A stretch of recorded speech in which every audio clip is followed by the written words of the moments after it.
ചങ്ങായിമാരെ, നിങ്ങളൊരു സത്യം അറിഞ്ഞ ഈ രാജ്യത്തുള്ള ഹിന്ദുക്കൾക്ക് ജീവിക്കണമെങ്കിൽ ജോലിക്ക് പോകണം പോലും, അതായത് പണിക്ക് പോകണം പോലും. പണിക്ക് പോയാൽ മാത്രമേ ഹിന്ദുക്കൾക്കുണ്ടല്ല ഈ രാജ്യത്ത് ജീവിക്കാൻ പറ്റും പോലും. ആരും അറിയാത്ത ഈ നഗ്നമായ സത്യം വിളിച്ചു പറഞ്ഞത് ആരാന്നറിയാം? വേറെ ആരുമല്ല, ഒരു സംഘിച്ചേട്ടനാണ്, ഒരു ചാണക സംഘിച്ചേട്ടൻ. ഇത് കേൾക്കുന്ന മുസ്ലിങ്ങളും ക്രിസ്ത്യാനികളും ഒക്കെ വിചാരിക്കും അവരുണ്ടല്ല ജോലി ചെയ്യാതെയാണോ ഈ രാജ്യത്ത് ജീവിക്കുന്നത്. അത്തരം ചോദ്യങ്ങൾക്കിടല്ല സംഖ്യകൾക്കിടയിൽ തീരെ പ്രസക്തിയില്ല. കാരണം ഈ സംഘിച്ചേട്ടനുണ്ടല്ല ഈ കാര്യം പറഞ്ഞത് സംഘികളില്ലേ, സംഘികൾ മാത്രമുള്ള സദസ്സിലാണ്. ഇത്തരം ചോദ്യങ്ങളുണ്ടല്ല അവിടെ പോയി നിങ്ങൾ ചോദിച്ചെങ്കിൽ നിങ്ങളുണ്ടല്ല അവര് രാജ്യദ്രോഹികളാക്കൂ. അതായത് ഇത്തരം ബുദ്ധിപരമായ ചോദ്യങ്ങളൊന്നും ഉണ്ടല്ല സംഖ്യയുടെ സദസ്സിൽ തീരെ എടുക്കൂല. എന്തായാലും നമുക്കുണ്ടല്ല ആ ചാണക സംഘി ചേട്ടൻ പറഞ്ഞ ആ പുതിയ കണ്ടെത്തലുണ്ടല്ല, ആ പുതിയ കണ്ടെത്തലൊന്ന് കേട്ടിട്ട് വന്നാലോ? ഇവിടുത്തെ ഹിന്ദുവിന് ജീവിക്കണമെങ്കിൽ ദിവസവും പണിയെടുക്കണം. തൽക്കാലം ഈ വീഡിയോ കണ്ടില്ല, ഈ വീഡിയോക്ക് ഞാൻ മറുപടി പറയുന്നില്ല. നമ്മൾ അൻസാരി ഉസ്താദ് ഉണ്ടല്ല, ഉസ്താദ് ഈ വീഡിയോ കണ്ടില്ല നല്ല മനോഹരമായ മറുപടി പറഞ്ഞിട്ടുണ്ട്. ആ മറുപടി നമുക്കൊന്ന് കേട്ടിട്ട് വരാം.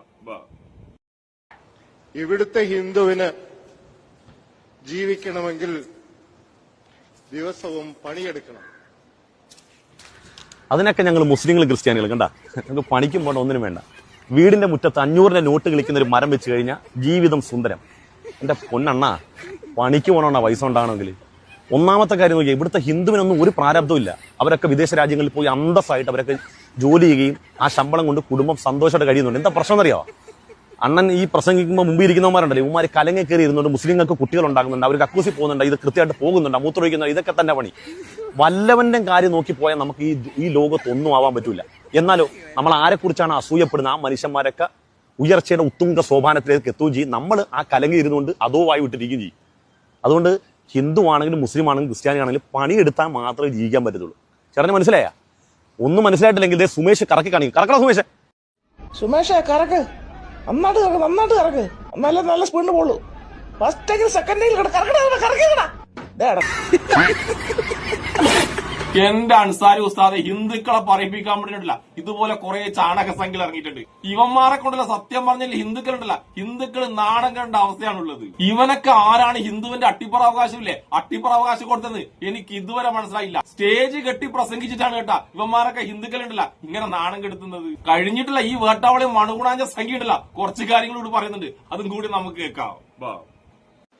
അവന് ഓട്ടോറിക്ഷ ഓടിച്ചില്ലെങ്കിൽ, അവന് മറ്റുള്ളവരുടെ വീടുകളിൽ ജോലി ചെയ്തില്ലെങ്കിൽ, ചുമടെടുത്തില്ലെങ്കിൽ, ഓട്ടോറിക്ഷ ഓടിച്ചില്ലെങ്കിൽ അവന്റെ അന്നത്തെ ചിലവിനുള്ള കാശ് കിട്ടില്ല. അതുകൊണ്ടാണ് അവന് ഇവിടെ വന്നിരിക്കാൻ സമയമില്ലാത്തത്. എന്റെ മൊണ്ണേഷ് കുമാർ സംഘി, ഇവിടുത്തെ ഹിന്ദുവിനുണ്ടല്ല അവിടെ വന്നിരുന്ന് നീ പറയുന്ന നൊട്ടയും നുണയില്ലേ, പച്ച പറക്കിയതൊക്കെ ഉണ്ടല്ല, അത് കേൾക്കാൻ സമയമില്ല എന്റെ മൊണ്ണേഷ് കുമാർ സംഘി. ഇവിടുത്തെ ഹിന്ദുവിനുണ്ടല്ല അന്തസ്സായി അധ്വാനിച്ചിട്ടുണ്ടല്ല അവന്റെ കുടുംബം പോറ്റണം. അവന്റെ കുടുംബം പോറ്റാനുള്ള ഓട്ടത്തിലാണ് ഇവിടുത്തെ ഹിന്ദു ആയാലും ശരി, ഇവിടുത്തെ മുസ്ലിം ആയാലും ശരി, ഇവിടുത്തെ ക്രിസ്ത്യാനിയായാലും ശരി, അവരൊക്കെ ഓടുന്നത്. നിന്റെ വർത്താനം കേട്ടതൊന്നും ഓട്ടോ ഓടിക്കുന്നതും വേറെ വീട്ടിൽ ജോലി ചെയ്യുന്നില്ലേ അതുപോലെ കൂലിപ്പണിയൊക്കെ എന്തോ വൃത്തികെട്ട പണിയാണെന്ന്. നീ ഇപ്പൊ കാണിക്കുന്ന ഈ വൃത്തികെട്ട പരിപാടിയില്ലേ, ഒരു പണിക്കും പോകാതെ അവിടെ കൂടിയിരിക്കുന്ന സംഖ്യകളുണ്ടല്ല, ആ സംഖ്യയോട് ഈ പച്ച വർഗീയത വരുന്നില്ലേ, ഇതിനെപ്പോലത്തെ വൃത്തികെട്ട പണിയുണ്ടല്ല ലോകത്ത് വേറെ ഇല്ല. അതായത് നീ എടുക്കുന്ന ഈ പണിയില്ലേ, ഈ പണിക്കാണ് നാണം കെട്ട പണി എന്ന് പറയുന്നത്. ഈ മൊണ്ണേഷ് കുമാർ സംഘിന്റെ ഉളത്തരം കഴിഞ്ഞിട്ടില്ല, ഇനി കുറച്ചും കൂടി ഉളത്തരുണ്ട്, അതും കൂടി കേൾക്കാം നമുക്ക്. നിങ്ങൾക്കറിയാം, ഹിന്ദു സമൂഹം ഇന്ന് സാമ്പത്തികമായി പിന്നോക്കാവസ്ഥയിലാണ്. ഭാരതം കഴിഞ്ഞ 1 പതിറ്റാണ്ടായി മുന്നോട്ട് പോയിക്കൊണ്ടിരിക്കുകയാണ്.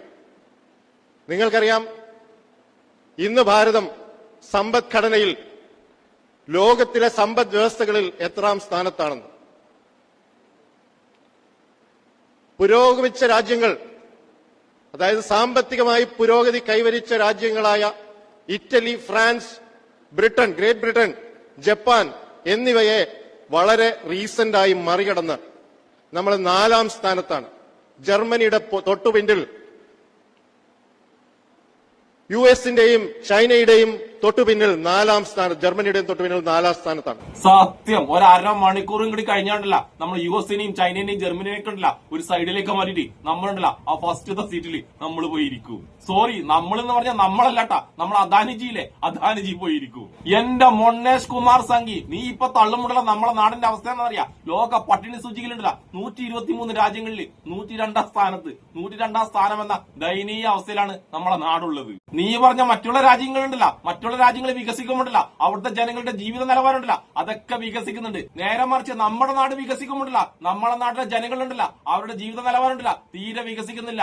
പക്ഷേ നമ്മൾ അദാനിയുടെയും അദാനിയുടെ മക്കളുടെയും അവരുടെ കുടുംബക്കാരൊക്കെ ഉണ്ടല്ല അവരുടെയൊക്കെ ജീവിത നിലവാരമുണ്ടല്ല നല്ല രീതിയിൽ കുത്തനെ കുതിച്ചു വരുന്നുണ്ട്. അതുപോലെ തന്നെ ഉണ്ടല്ല സംഘി നേതാക്കന്മാരുടെയും അവരുടെ കുടുംബക്കാരുടെ ഒക്കെ നിലവാരമുണ്ടല്ല ജീവിത നിലവാരം അതുപോലെ തന്നെ കുതിച്ചങ്ങ് ഉയരുന്നുണ്ട്. പക്ഷെ BJP ഒക്കെ ഭരിക്കുന്ന ഉത്തരേന്ത്യയിലെ സാധാരണ ജനങ്ങളുണ്ടല്ല അവരുണ്ടല്ല പട്ടിണിയിലാണ്, മുഴു പട്ടിണിയിൽ. അതുമാത്രമാണോ, യൂണിസെഫിന്റെ കണക്ക് പ്രകാരം ഉണ്ടല്ല ഇന്ത്യയിലുണ്ടല്ല മണിക്കൂറിൽ 60 മുതൽ 80 വരെ കുട്ടികളുണ്ടല്ല പട്ടിണി മൂലമോ അല്ലെങ്കിൽ പട്ടിണിയുമായി ബന്ധപ്പെട്ട രോഗമുണ്ടല്ല അതുമൂലമോ മരണപ്പെടുന്നുണ്ട്. ഇതൊന്നും മനസ്സിലാകാതെ ഇങ്ങനെ വന്ന് തള്ളാൻ വേണ്ടി നാണവും മാണവും ഉളുപ്പില്ലേ എന്റെ മണുകുണാഞ്ചൻ ചാണക സംഖ്യ. നമുക്കിനി ഈ മണുകുണാഞ്ചൻ ചാണക സംഖ്യയുടെ അവസാനത്തെ ഒരു ചെറിയ തള്ളും കൂടി ഉണ്ട്, അതും കൂടി കേട്ടിട്ട് വരാം.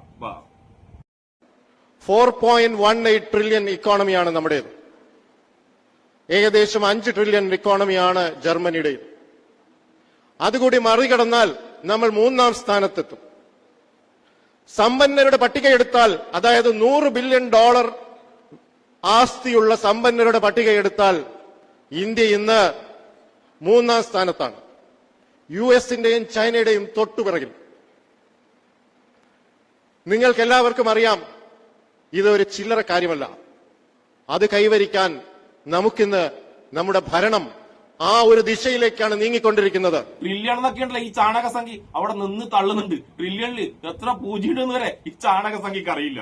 ഇങ്ങനെ സംഖ്യയുടെ വാട്സപ്പ് യൂണിവേഴ്സിറ്റിയിൽ വരുന്ന കാര്യങ്ങളില്ല ഒരു ഉളുപ്പില്ലാതെ അവിടെ ഇങ്ങനെ നിന്ന് തള്ളിയെന്ന് ഈ ചാണക സംഖ്യ. പിന്നെ ചാണക സംഖ്യ നീ പറഞ്ഞ ഒരു കാര്യമുണ്ട്, ലോകത്തെ ഏറ്റവും വലിയ സമ്പന്നണ്ടല്ല അതെന്തായാലും ഇന്ത്യക്കാരനായിരിക്കും. അതിൽ യാതൊരു തെറ്റുമില്ല കേട്ടോ. അതായത് സംഖ്യയുടെ എല്ലാമായി അദാനിജി ഉണ്ടല്ല അദാനിജി ആയിരിക്കും കുറച്ചു കാലം കഴിഞ്ഞാല് ലോകത്തെ ഏറ്റവും വലിയ സമ്പന്നൻ. കാരണം മൂപ്പർക്ക് വേണ്ടിയിട്ടുണ്ടല്ല നമ്മളെ BJP ണ്ടല്ല 10 രൂപക്കും 15 രൂപക്കൊക്കെയാണ് ഏക്കർ കണക്കിന് സ്ഥലം ഉണ്ടല്ല കൊടുക്കുന്നത്, സർക്കാരിന്റെ സ്ഥലം. അതായത് അവർക്ക് ബിസിനസ് നടത്തിയിട്ടുണ്ടല്ല വിജയിക്കാൻ വേണ്ടി 10-15 രൂപക്ക് ഇന്ത്യയിലെ എവിടെയൊക്കെ സ്ഥലമുണ്ടോ അതൊക്കെ നമ്മളെ BJP അങ്ങനെയൊക്കെ കൊടുക്കുന്നു. എന്നിട്ട് ആ സ്ഥലങ്ങളിൽ കുടില് കെട്ടി ജീവിക്കുന്ന പാവങ്ങളുണ്ടല്ല ആ പാവങ്ങളെ ചാവുട്ടി ഓടിക്കുന്നു ഈ ചാണക സംഖ്യകൾ. എന്നിട്ട് ആ സ്ഥലത്ത് നമ്മൾ അദാനിജി ഉണ്ടല്ല വലിയ ബിൽഡിങ്ങുകൾ കണ്ണത്താ ദൂരത്തുള്ള വലിയ ബിൽഡിങ്ങുകൾ ഉണ്ടല്ല ഇങ്ങനെ പണിയുന്നു. അതാണ് നമ്മളെ സംഖ്യകൾ സ്വപ്നം കാണുന്ന രാജ്യം. അതായത് ദരിദ്രരുണ്ടല്ല അതിദരിദ്രനായി പണമില്ലാതെ പൈസയില്ലാതെ കുടിക്കാൻ വെള്ളമില്ലാതെ ഈ രാജ്യത്തുണ്ടല്ല പട്ടിണി കടന്നു മരിക്കും. പക്ഷെ അദാനിജിയും അവരുടെ കുടുംബക്കാരും അവർക്ക് റാൻമോളുന്ന സംഘി നേതാക്കന്മാരല്ലേ